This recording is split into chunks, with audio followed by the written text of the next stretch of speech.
Hi there. Today we're going to look at whether a client is in for screening, surveillance, or whether they are symptomatic and how we report that in eCaST for CCSP. And we're down here to the screening errors section, and one of the first ones we see for CCSP is that client of increased risk must have screen reason surveillance. So we're going to go look at what this is and what that means. So first of all, I'm going to see that oops, that's how you open the notes field, should you need to open it. I'm just trying to scroll down a little bit here. There we go. I'm going to check the medical history, their symptoms here. And we do have one indicated symptom, a change in bowel habits or narrow stools. So they do have symptoms. No family history has been recorded here. So I haven't determined that they have a family history that is documented.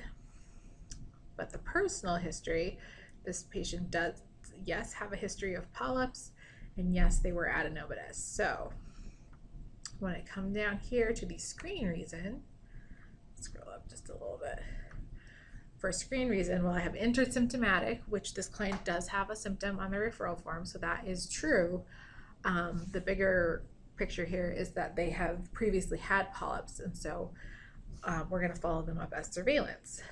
Any client who comes through our program, whether they've been screened by the program before, whether they've been screened through your clinic before, if they have a history of polyps or colon cancer, a history of adenomatous polyps or colon cancer, they count as a surveillance patient. Anytime they have any personal history, anytime that going forward that they are screened, is surveillance screened to see whether there is any recurrence. If they did not have this personal history, so if these were perhaps no, then I would say that just because they have that one symptom, indeed they are symptomatic.